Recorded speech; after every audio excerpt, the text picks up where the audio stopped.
নিজে নামাজ পড়বো ইনশাআল্লাহ, পরিবারবর্গকে পড়াবো এবং আমার অধীনস্থ যারা আছে তাদের মাঝখানে নামাজটা কায়েম করবো ইনশাআল্লাহ। পারবো না? যদি আপনার সন্তান খুব আদরের কলিজার টুকরা হয়, নামাজ কালাম না পড়ে, ওকে মহব্বত করবেন? ছোটবেলা থেকে নামাজের ট্রেনিং দিবেন। 10 বছর বয়স হয়ে গেছে, নামাজ পড়ে না, নবী করিম সাল্লাল্লাহু আলাইহি ওয়াসাল্লাম বলেছেন তাকে পিটাইতে হবে।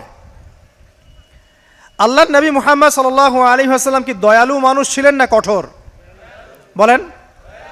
সেই দয়ালু মানুষটা তিনি বলছেন 7 বছর বয়সে সন্তানকে নামাজের আদেশ করবে, আর 10 বছর হয়ে গেছে নামাজ পড়ে না, ওকে পিটাবে। নবী করিম সাল্লাল্লাহু আলাইহি ওয়াসাল্লাম কি এখানে কঠোর হয়ে গেলেন? কেন এত তাকিদটা কেন? কারণ আল্লাহর নবী সাল্লাল্লাহু আলাইহি ওয়াসাল্লাম বলেছেন, মান তারাকা সালাতা মুতাআম্মিদান ফাকাদ কাফার। কেউ যদি ইচ্ছাকৃতভাবে নামাজটা ছেড়ে দেয় বা নামাজ অস্বীকার করে, সে ব্যক্তি কুফরি করলো। কি করলো? কুফরি করলে কেউ মুমিন থাকে? আচ্ছা, এখন দেখেন পরিস্থিতি, দেখেন মুসলিমদের মধ্য থেকে ব্যক্তি জীবন থেকে নামাজ কিন্তু চলে যাচ্ছে। বেশিরভাগ মানুষ নামাজ পড়ছে না। অতএব প্রথম মেহনত হওয়া কিসের উচিত? একটা হাদিস মনে রাখবেন, যে ব্যক্তি 1 ওয়াক্ত নামাজ ইচ্ছা করে ছেড়ে দিল, নামাজ পড়বো না, আমার পড়লেও হয় না পড়লেও হয়, ফাকাদ কাফারা, সে ব্যক্তি কুফরি করলো। আর কুফর শিরকের মধ্যে পার্থক্য নামাজ। আর পাক্কা নামাজি কারা এটা জানার জন্য আমাদের 2টা সময়ের দিকে খেয়াল রাখতে হবে। কয়টা সময় ভাই? এক ফজর, আরেকটা হচ্ছে এশা। এই 2 ওয়াক্তে দেখবেন মসজিদে কারা কারা আসে, তারাই হচ্ছে আল্লাহর জমিনের সবচেয়ে শ্রেষ্ঠ মানুষ। যারা ফজর আর এশার নামাজ জামাতে আদায় করে, এরা নিঃসন্দেহে মুনাফিক না, আলহামদুলিল্লাহ। কারণ আল্লাহর নবী বলেছেন, বলেন সাল্লাল্লাহু আলাইহি ওয়াসাল্লাম, মুনাফিকদের উপরে সবচেয়ে ভারী নামাজ হচ্ছে 2টা। কয়টা? এক হচ্ছে ফজর, আর একটা কি? এশা। তো 5 ওয়াক্ত নামাজ গুরুত্ব দিব, সবচেয়ে বেশি গুরুত্ব দিবেন কিসে? ফজর এবং এশা। এই ফরজ নামাজ যখন আপনি ঠিকঠাক পড়বেন, এখন মুসলমানের খাতায় নাম আছে, নামাজ ঠিকঠাক নাই, মুসলমানের খাতায় নাম নাই তো। আর কিয়ামতের মাঠে সবার আগে কিসের হিসাব হবে ভাই? নামাজে। যার নামাজ ঠিকঠাক থাকবে তার বাকি হিসাব ওকে, কোনো সমস্যা নাই। আর যার নামাজ ঠিকঠাক নাই তার বাকি হিসাব ধরা খাবে, হবে না? একজন ব্যক্তি মনে করেন অনেক দান সৎকার করেছে, হজ উমরা করেছে, ইত্যাদি ইত্যাদি, নামাজ নাই, কি হবে?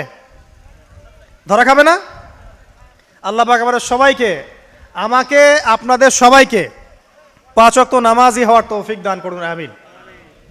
আমাদের মা বোন যারা আছে, আমাদের এখানে যুবক ভাই যারা আছে, আমরা সবার প্রতি নসিহত করব, আজকে থেকে নামাজ ছাড়বেন না, ঠিক আছে ইনশাআল্লাহ? আল্লাহ পাক তৌফিক এনায়েত করুন, আমিন। এরপরে আসেন, দেখেন ব্যক্তি জীবন থেকে হালাল রিজিকটা উঠে যাচ্ছে, খেয়াল করেন নাই? এখন মানুষ রিজিকের ক্ষেত্রে হালাল হারামের পরোয়া করে? পরোয়া করে না। যেই দিক থেকে টাকা আসুক, হারাম হোক আর হালাল হোক, এখানে সুদ থাক আর ঘুষ থাক আর জেনা থাক আর আপনার দুর্নীতি থাক, কি থাক, মানুষ চিন্তা করে যে পেটটা বাঁচলেই বাপের নাম, তাই না? যেভাবে হোক রিজিক আসলেই হইল। মানুষের সম্পদ আত্মসাৎ করতে বুক কাঁপে না, খেয়াল করে দেখবেন, সুদ খাইতে বুক কাঁপে না, ঘুষ নিতে বুক কাঁপে না, অন্যের সম্পদ লুটে পুটে খাইতে, ছিনতাই করতে, চুরি করতে বুক কাঁপে না। তাহলে আমরা এখন হালাল হারামের কোনো মূলনীতি মেনে চলি? আল্লাহ পাক আমাদেরকে বোঝার তৌফিক দান করুন যে হারাম রিজিক যদি আপনার আমল নামায় থাকে, রিজিকটা আপনার পেটে যায়, সেই রিজিক দিয়ে ইবাদত কবুল হবে না, এর উপর কোনো কথা নাই। যতই ঘুরায় ফিরায় ব্যাখ্যা করা হোক না কেন, রিজিক যদি হারাম হয় ইবাদত কবুল হচ্ছে না। দোয়া কবুল হবে? নামাজ কবুল হবে? দান সদকা কবুল হবে? তাহলে ব্যক্তি জীবনে ইবাদত কবুল করানোর জন্যে হারাম রিজিক ত্যাগ করার দরকার আছে না ভাই, নাকি নাই? তাহলে এখন থেকে আমরা হালাল খাবো না হারাম খাবো? যদি আপনি অন্যের সম্পদ নিয়ে থাকেন, আজকেই পরিশোধ করে দিবেন। যদি কারো সম্পদ আত্মসাৎ করে থাকেন, দিয়ে দিবেন। যদি ঘুষ নিয়ে থাকেন, ফেরত দিবেন। আপনার বোনের সম্পত্তি আত্মসাৎ করে থাকেন, ফেরত দিতে হবে। রিজিক যতক্ষণ পর্যন্ত হালাল হচ্ছে না, ততক্ষণ পর্যন্ত ইবাদত কবুল হচ্ছে না। আল্লাহ পাক আমাদের সবাইকে বোঝার তৌফিক দান করুন, আমিন। ব্যক্তি জীবনে আরও সমস্যা আছে, দেখেন এখনকার মুসলিম ব্যক্তি জীবন আর পরিবার থেকে পর্দা উঠে যাচ্ছে না? জিন আর মানুষ শয়তান, এরা তোমাদেরকে এমন জায়গা থেকে দেখে যেখান থেকে তোমরা ওদেরকে দেখতে পারো না। মানে শয়তান আপনাকে দেখছে, অতএব আদম সন্তানকে আল্লাহ পাক বলছেন, দেখো তোমাদের বাপ মাকে শয়তান কিন্তু জান্নাতে নগ্ন করে দিয়েছিল, দুনিয়াতে তোমরা যাচ্ছ যাও, এখানে খেয়াল রেখো শয়তান যেন তোমাদেরকে ফিতনায় ফেলতে না পারে। তাহলে এখন আপনিই বলেন, দুনিয়াতে যে বা যারাই আমাদের কাপড় খুলে ফেলার সংস্কৃতি চালু করছে, এরা কার এজেন্ট বলেন? আর এটা কি নতুন কথা? নবী সাল্লাল্লাহু আলাইহি ওয়াসাল্লাম বলেছেন, শেষ জামানায় ছেলেরা মেয়েদের পোশাক পরবে আর মেয়েরা ছেলেদের পোশাক পরবে। হাদিসটা বানিয়ে বললাম? দেখেন, শেষ জামানায় মেয়েরা ছেলেদের পোশাক পরবে আর ছেলেরা মেয়েদের পোশাক পরবে। নবীজি আরো বলেছেন, শেষ জামানায় এমন এক শ্রেণীর মেয়ে আসবে, লা মারাহুমা, আমি ওদেরকে দেখি নাই, নিসাউন কাসিয়াতুন আরিয়া, এমন সব মহিলা যারা কাপড় পরবে কিন্তু নগ্ন থাকবে। ব্যাখ্যা করতে হবে? ব্যাখ্যা করার দরকার আছে? মানুষ কাপড় পরেও কেমন করে নগ্ন থাকতে পারে ব্যাখ্যা করতে হবে। মুমিলাতুন মাইলাত, এরা নিজেরাও অন্যকে আকৃষ্ট করবে, নিজেরাও অন্যের দিকে আকৃষ্ট হবে, ব্যাখ্যা করতে হবে। আল্লাহর রাসূল সাল্লাল্লাহু আলাইহি ওয়াসাল্লাম একটা মূলনীতি দিয়েছেন, আপনি পুরুষ হলে আপনার সতর হবে নাভির উপর থেকে হাঁটুর নিচ পর্যন্ত, ঠিক আছে? এই সতর ঢেকে রাখা আপনার জন্য সবসময় ফরজ। এখন এর উপরে আপনি তাকওয়ার পোশাক পরবেন, ঢিলেঢালা পোশাক পরবেন, লম্বা চওড়া পোশাক পরবেন, যে পোশাক পরলে আপনি শালীনতা আপনার বজায় থাকে, এটা আপনি পুরুষ হিসেবে। এরপর আপনি টুপি, পাগড়ি, জুব্বা, দাড়ি সব রাখবেন, ইসলামিক সুন্নাহ। আর যদি আপনি মেয়ে হয়ে থাকেন, আমার বোন হন, আমার মা হন, আমার খালা, মামি, চাচি যেই হন, আপনাদের জন্য নবী সাল্লাল্লাহু আলাইহি ওয়াসাল্লাম বলেছেন 4টা মূলনীতি ফলো করতে হবে। কয়টা মূলনীতি? 4টা, খুব সংক্ষেপে বলছি। 1, আপনার পোশাক এত আঁটোসাঁটো হবে না যাতে আপনার গায়ের কাঠামো বোঝা যায়। দেখাচ্ছি, এই যে আমার হাত কত মোটা কি দেখা যায়? বোঝা যাচ্ছে আমার হাত কত মোটা, আমার মাসেল কত মোটা, বোঝা যাচ্ছে? যদি আমি এরকম পোশাকটা পরতাম, বোঝা যায়? এটা নিষেধ। এটা আপনাকে নবী সাল্লাল্লাহু আলাইহি ওয়াসাল্লাম নিষেধ করেছেন, এরকম আঁটোসাঁটো পোশাক পরবে না। কাকে বলেছেন? আমাদের মাদেরকে, আমাদের বোনদেরকে, আমাদের মেয়েদেরকে। এটা তাদের প্রতি তো যেমন ফরজ, অবশ্যই আমাদের প্রতিও তো। আমরাও কি এত আঁটোসাঁটো পরবো না। 2, নবীজি বলেছেন এমন পোশাক পরবে না যেই পোশাক পরলে বাহির থেকে ভিতরের অঙ্গ দেখা যায়। আমার এই কাপড় দিয়ে কি ভিতরের গায়ের স্কিন দেখা যাচ্ছে?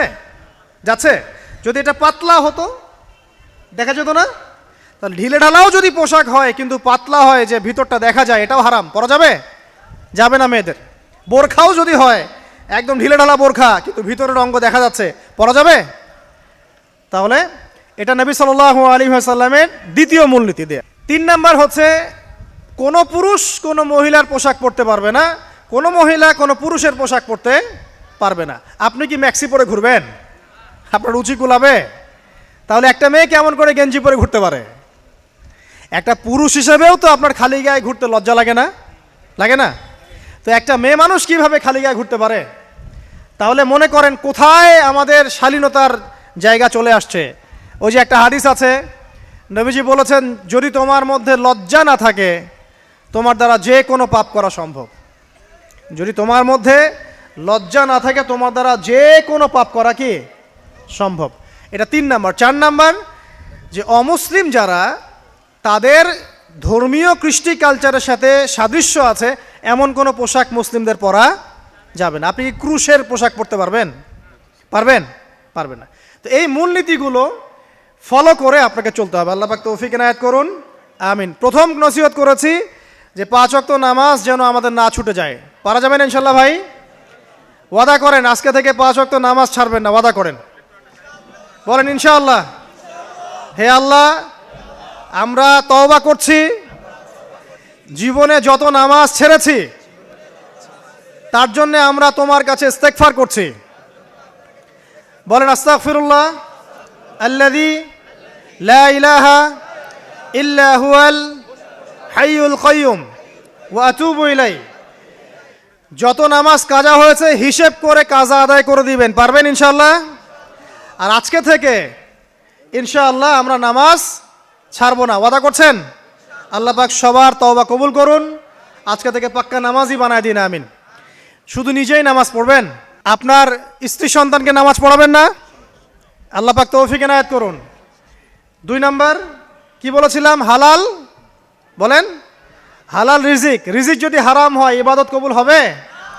আল্লাহ পাক বলেছেন ইন্নাল্লাহ তাইয়্যিব লা ইকবালু ইল্লা তাইয়্যিব, আল্লাহ পাক পবিত্র, তিনি পবিত্র ছাড়া গ্রহণ করেন না। 3 নাম্বার কি বললাম ভাই? কি আপনার পরিবার বর্গকে শালীন পোশাকে রাখবেন, পর্দায় রাখবেন। রাখা যাবে না ইনশাল্লাহ? এখানে কি আপনাকে কেউ বাধা দিবে?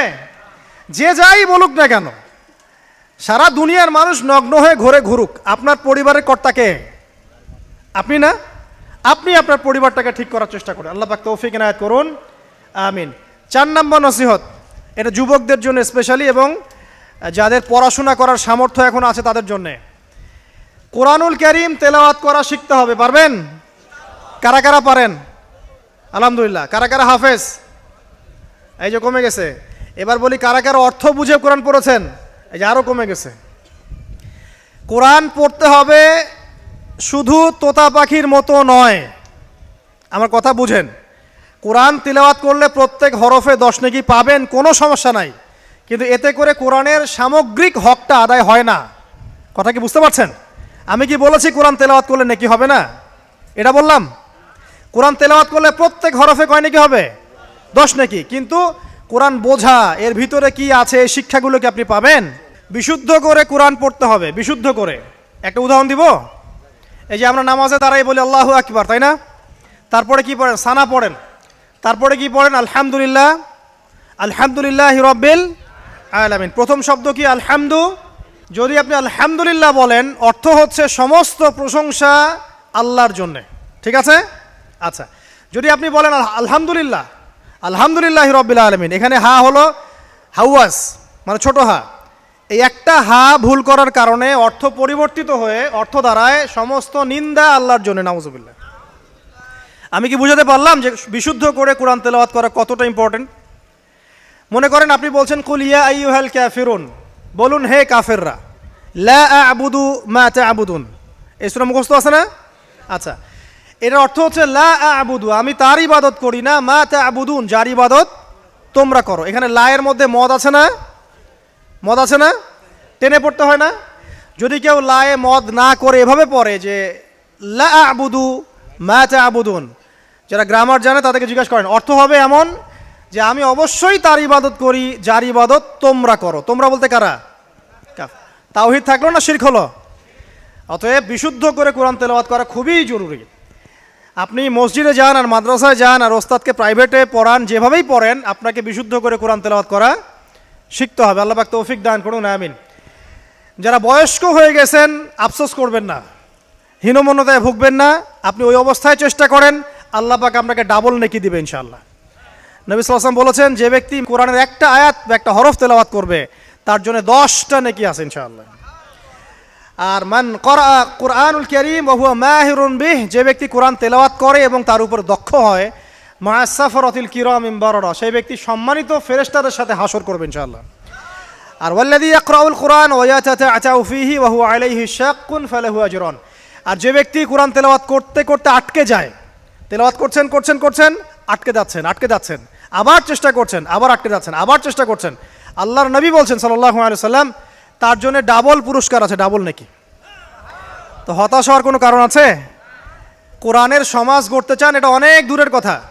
আগে কোরআনুল কারীম বিশুদ্ধ করে তেলাওয়াত করতে শেখেন, আল্লাহর ওয়াস্তে কোরআনের কিছু অংশ হিফজ করেন, এরপর কোরআনটা নিজে আগে মেনে চলার চেষ্টা করেন। নিজে ভালো না হলে কি মানুষকে ভালো করা যাবে? নিজে আমার মধ্যে জ্ঞান নাই, মানুষকে জ্ঞান দেওয়া যাবে? এটা তো সহজ কথা। অতএব নিজেদেরকে আমাদেরকে আগে কোরআন পড়তে হবে, কোরআন মানতে হবে, সাথে কোরআনের ব্যাখ্যা হাদিস আপনি পড়বেন।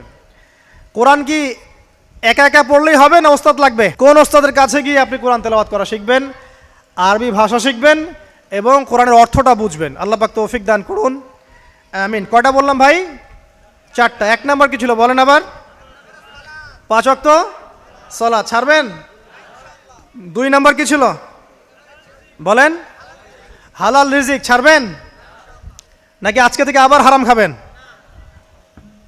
শোনেন ভাই, নবী সাল্লাল্লাহু আলাইহি ওয়াসাল্লাম বলেছেন, একটা যুগ আসবে যে যুগে মানুষ হালাল হারামের কোনো পরোয়া করবে না। এটা কোন যুগ? কোন যুগ বলেন? মানুষ হালাল হারামের কোনো পরোয়া করে? খুব কম সংখ্যক মানুষ আছে যারা হালাল হারামের পরোয়া করে বেঁচে চলে। বাট আল্লাহ পাকের যারা একনিষ্ঠ বান্দা হবে তাদেরকে হারামে যাওয়া যাবে যাবে না। আল্লাহ পাক আপনাদের সবাইকে হালাল রিজিক দান করুন।